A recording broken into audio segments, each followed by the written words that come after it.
exhausted are you? That's awesome that you guys are here today. So we're going to do something a little different today. A couple weeks ago, when Adam had asked me if I could fill in for him, because he's going to be gone, obviously, today and next Sunday for camp, I told him I couldn't. I had just committed to teach Scott Marusak's Bible study, which I'm about to go do right after this. So I said I can't, but I'll definitely do it the next Sunday. And then as the week went along, I talked to Adam that Wednesday and I said, hey, have you figured anything out? You got anybody lined up? He said he hadn't. And I said, you know what, I don't want to miss the opportunity to get the chance to come and talk to you again. So I said, if I could do a little mini version of the Bible study I'm going to do for Scott, would that be all right? And he said it was. So what we're going to do today is, it's not going to be your typical 3-point sermon, but we're going to do a little bit of a Bible study here this morning. And we're going to study something that Scott Marusak and I were chatting about one day, and that's preaching the Word, and what that looks like in our lives. And what we'll be looking at today is 2 Timothy 4. If you want to go ahead and get turned in your Bibles there now. We're going to spend all our half hour here looking at 5 verses, first 5 verses of chapter 4. And what we're going to be studying today is Paul's commission to Timothy to preach the Word. And what we're really going to be focusing on today is how we can take the encouragement that Paul gave Timothy and apply that encouragement to our life. So if you're at 2 Timothy 4, reading verses 1 through 5. Paul saying to Timothy, I charge you in the presence of God and of Christ Jesus, who is the judge of the living and the dead, and by his appearing and his kingdom, preach the Word. Be ready in season and out of season. Reprove, rebuke, exhort with complete patience and teaching. For the time is coming when people will not endure sound teaching, but having itching ears, they will accumulate for themselves teachers to suit their own passions, and will turn away from listening to the truth and wander off to myths. As for you, always be sober-minded. Endure suffering. Do the work of evangelists. Fulfill your ministry. So a little background on our section here today. Timothy is a young pastor. Paul had actually mentored him and raised him in the faith. And at this time, he's placed Paul in Ephesus, which had previously been a real good, flourishing church. But during this time of the letter, the leadership was starting to abandon Timothy. And the abandonment was directly caused by the persecution caused by Emperor Nero. Throughout all of the empire, Nero's directive was to kill Christians, and he was.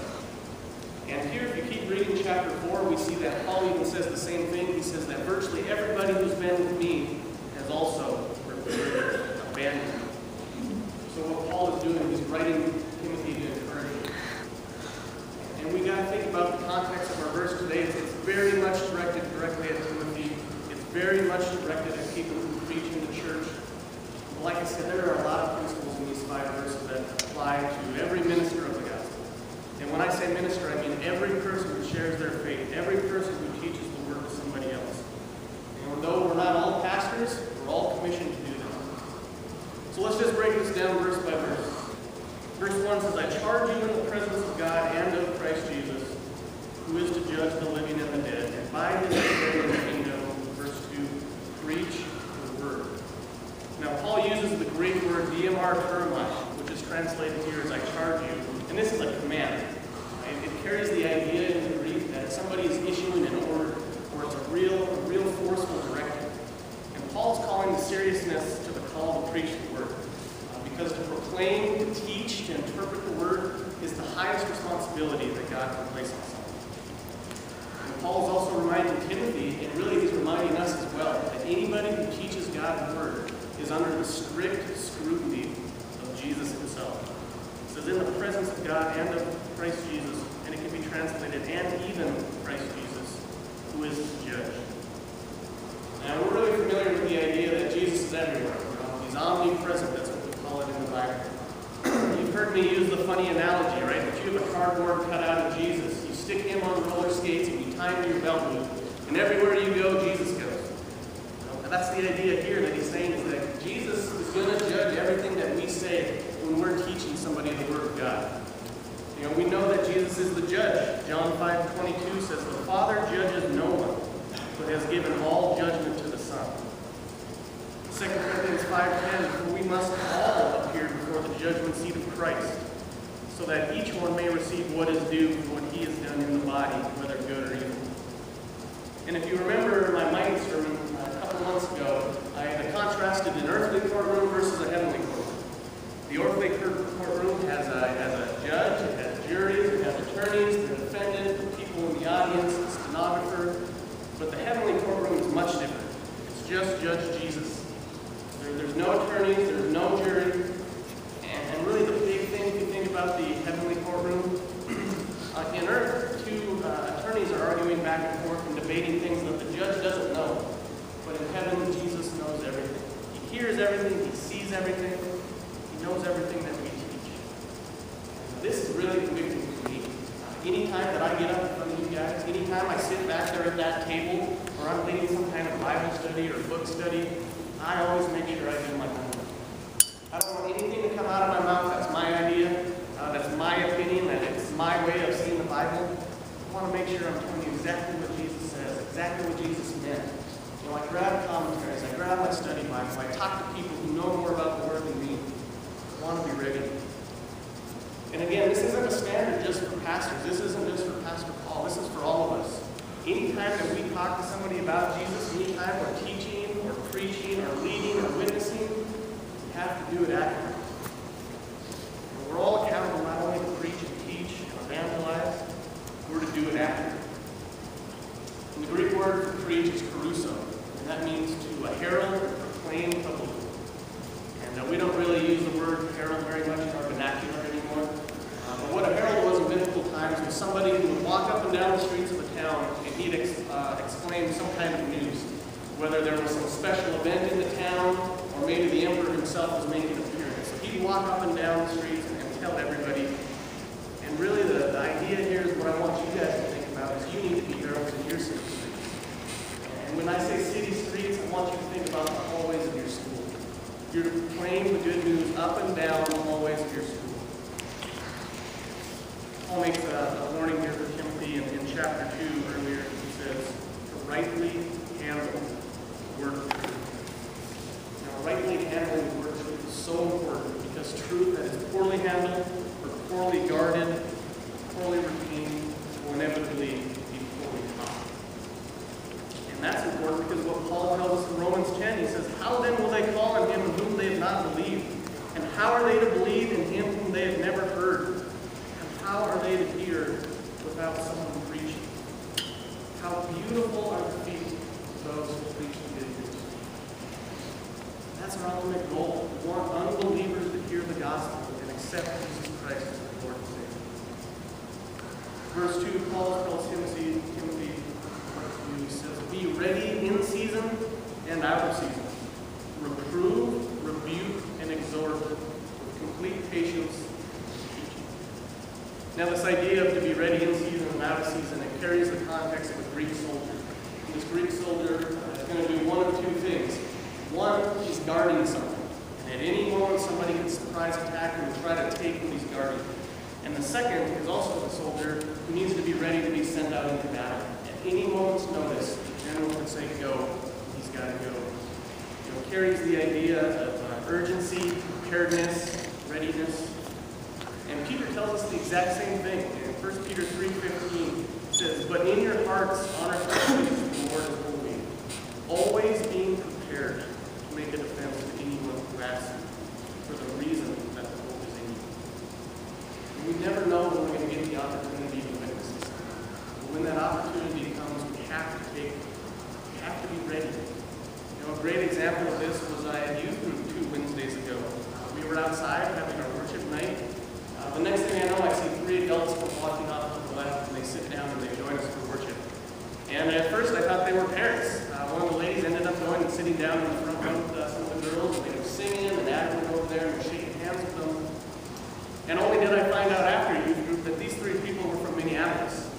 And they were on their way to the West Coast as they were on a spiritual journey. And Adam took that opportunity to share Jesus with them.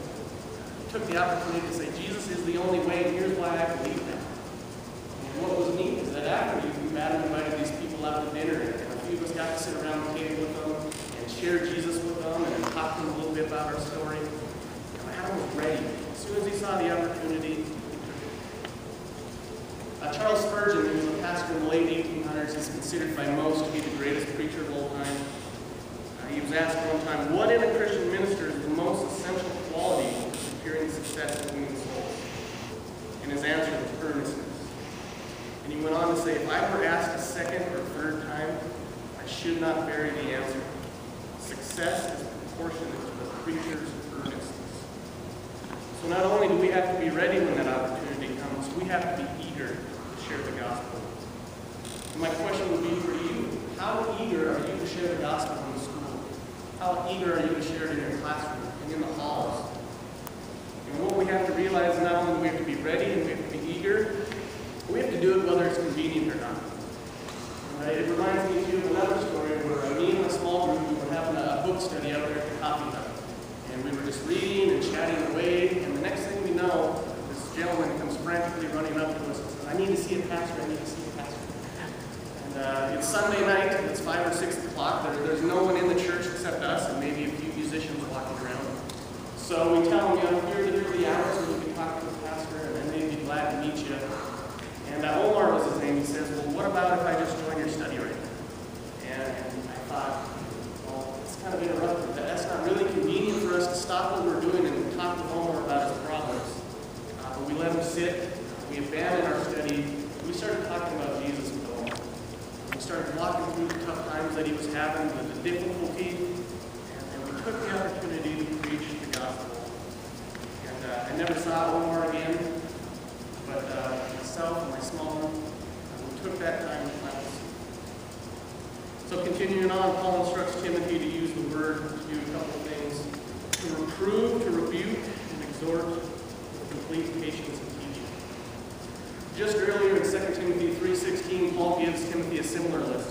He says, all scripture is breathed out by God and profitable for teaching, for reproof, for correction, and for training in righteousness. Now to reprove, this is correcting the behavior or false doctrine by using careful biblical argument to help a person understand the error of his actions.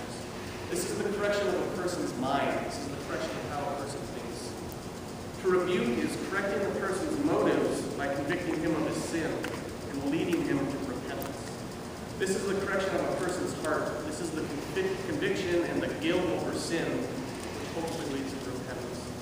And to exhort is to encourage, or the best definition I saw is to call to restoration. After having reproved and rebuked a disobedient believer, or maybe even an unbeliever, a faithful Christian would come alongside that person and to show them love, to encourage them towards spiritual change, to calling toward restoration. The gospel corrects worldly thinking and replaces it with godly wisdom. And again, that's our goal. We're preaching, we're witnessing, we're trying to get to the conviction of sin, which leads to repentance, which will ultimately lead to the salvation of that person. That's our goal.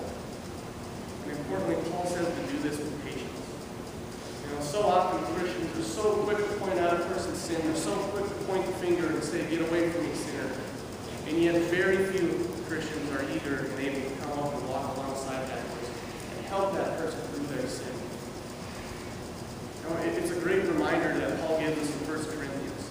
He's talking to the Corinthians about this big, long list of sins that they're committing in the church.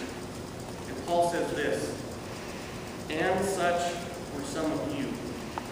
But you were washed, you were sanctified, you were justified in the name of the Lord Jesus Christ and by the Spirit of God.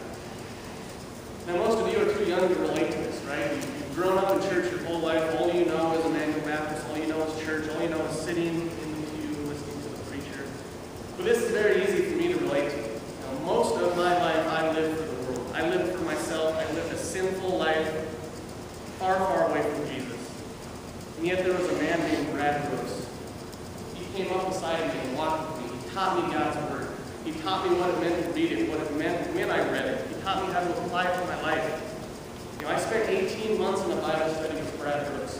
For 9 of those months, I was drinking every weekend in between Bible studies. I was still living the sinful life. And somewhere right in the middle, about 9 months, I clicked. Jesus became real. Jesus became my Savior. And Brad was patient. For those 8 months before Bracken said, Brett's never going to get it. He's never going to get it. I'm just going to leave him and go find somebody else. And if he would have done that, I guarantee I would not be here today. I guarantee I would not be a Christian. Brad was there. He was patient with me. He walked me through the Bible. He helped God change my life. So we have to remember we're to reprove, we're to rebuke with patience so that the unbeliever sees the love of Christ. Paul indirectly tells us here there's a sense of urgency. Verses 3 and 4, he says, For the time is coming when people will not endure sound teaching, but having itching ears, they will accumulate for themselves teachers to suit their own passions, and will turn away from listening to the truth and wander off into the myths. And I cannot express the urgency that you guys should have right now in your lifetime as high school kids, as junior high kids, for sharing the gospel. You know, Tyler shared some statistics on Wednesday, which eventually led me to being a youth worker here at Emmanuel. And when I was sitting in Emmanuel 101, Paul shared these statistics that I was talking about. 75% of all people who accept Jesus do so before the age of 14. 90% of all people who accept Jesus do so before the age of 18. And I'll tell you, just from my life, you will never be more influential than you are right now. Let me say that again. You will never be more influential in a person's life than you are right now. Unless you go on to be the president, or you go on to be the senator, or you're the CEO of some large group, you will never be more influential than you are right now. Just think of how many hundreds and thousands of kids that you see every day, and they know your name, and they know who you are, and they're willing to listen to you. When you graduate high school, you know everything. You're not going to listen to somebody else as easily as you are now. And let me be bold and tell you right now what these statistics mean. And I'm going to be blunt. That if a friend of yours graduates high school, if a classmate of yours graduates high school, and you do not share the gospel with them, there is a 90% chance that person is going to hell. Think about that. 90% of the kids that are going to graduate from your high school, if they don't hear the good news of the gospel and they graduate, 90% of them are going to hell. Now, how many kids is that in high school? And we live in a small town, that's thousands. Think about high school in New York City or Los Angeles. That's millions of kids every year who have a 90% chance of going hell. We need to teach, we need to preach correctly. They really need to be saved. You know, we live in a time where people think they're saved and they're not. They think, I know who Jesus is and I'm a good person. I'm going to go to heaven. That's not what the Bible says. There's people who think they're Christian and they're not. And that reminds me of what I think is the scariest passage, the scariest chapter in all the Bible. That's Matthew 7.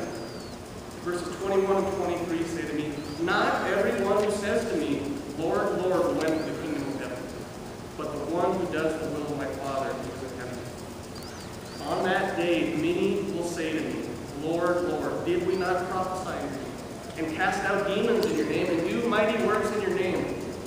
And I will declare to them, this is Jesus talking, I never knew you.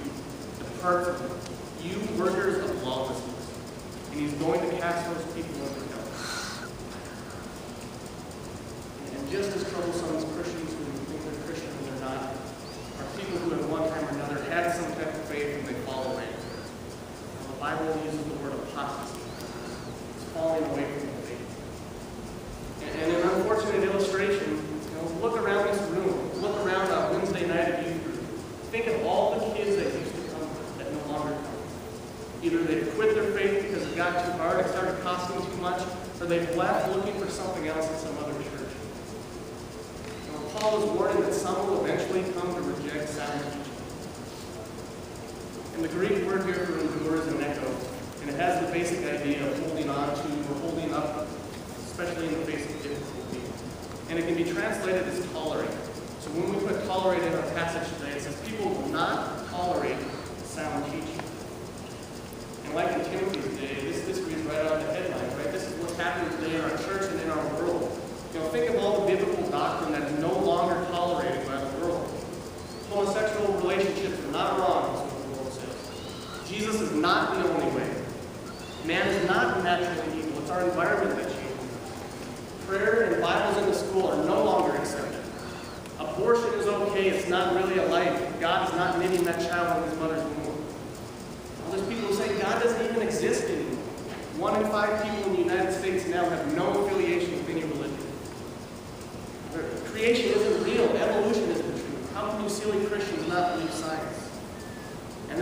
one, in a postmodern culture, there is no such thing as absolute truth. What's true for you is not true for me, so don't try to tell me it's true.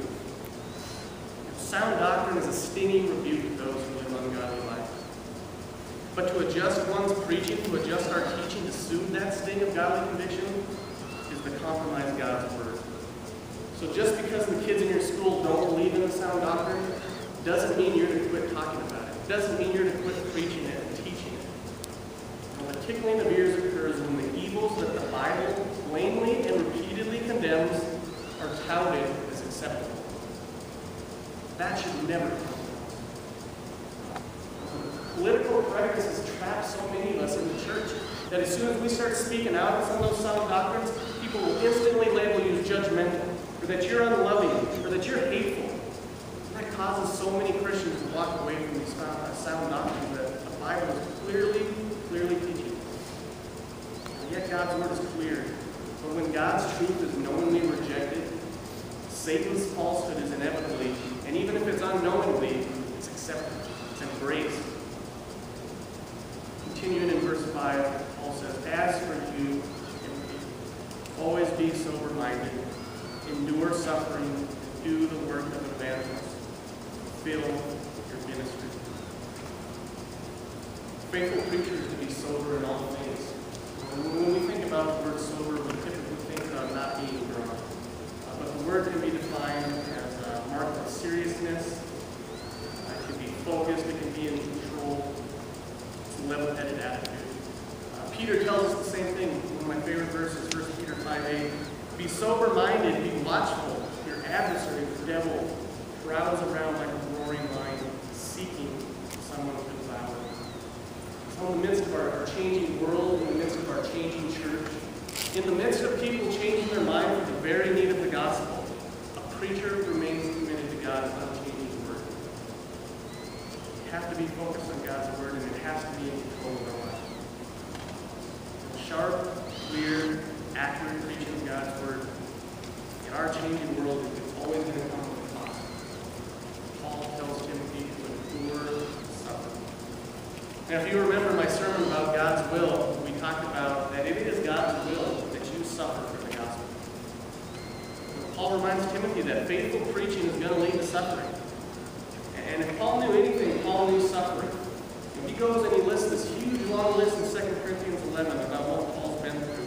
He says there were imprisonments, countless beatings, near-death experiences, 5 times 40 lashes minus 1, 3 times beaten with rods, once stoned, 3 times shipwrecked, in danger from rivers, danger from robbers, danger from his own people, danger from Gentiles, danger in the city, danger in the wilderness, danger at sea, danger from false brothers.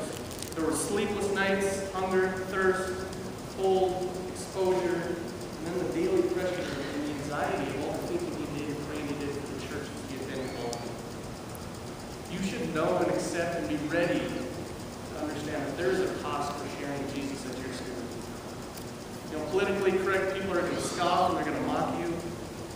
People who are hostile toward the gospel are going to threaten you. And people who even claim to be Christian, they may gossip about you. But even in the face of all that suffering, Paul tells Timothy, and I think he's telling us, do the work of an evangelist. Paul's reminding Timothy, not only preach to your congregation, preach to unbelieving people. Share the gospel with them. And again, this isn't a call for just Timothy. This is a call for all of us. We're to preach the word to unbelievers. We're to share it. And it all goes back to the Great Commission, Matthew 28:19-20. Go therefore and make disciples of all nations, baptizing them in the name of the Father, and of the Son, and of the Holy Spirit, teaching them to observe all that I have commanded. Now you may say, I'm not gifted as an evangelist, I'm not good at sharing. And I'd be the first one to raise my hand as well and say, I'm not very good at it sometimes, I'm definitely not gifted as an evangelist. But notice what Paul says, he doesn't call Timothy an evangelist, he says, do the work of an evangelist. And circling back, this is our goal. We're to share our faith, we're to share the word, to share the gospel with people who don't know Jesus Christ. And if you aren't good at sharing your faith, you need to be. You have to practice.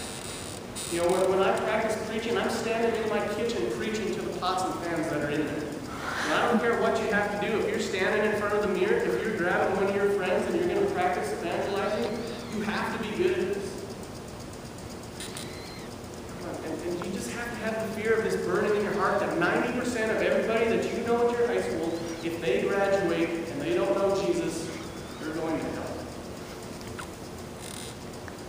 And Paul summarizes all 5 verses so well. He tells Timothy to fulfill your ministry. Now, we all have unique opportunities. We all have unique relationships. I will never have the opportunity to tell 99% of your friends about Jesus. I can't share the gospel with them at your school. God is calling you to do that.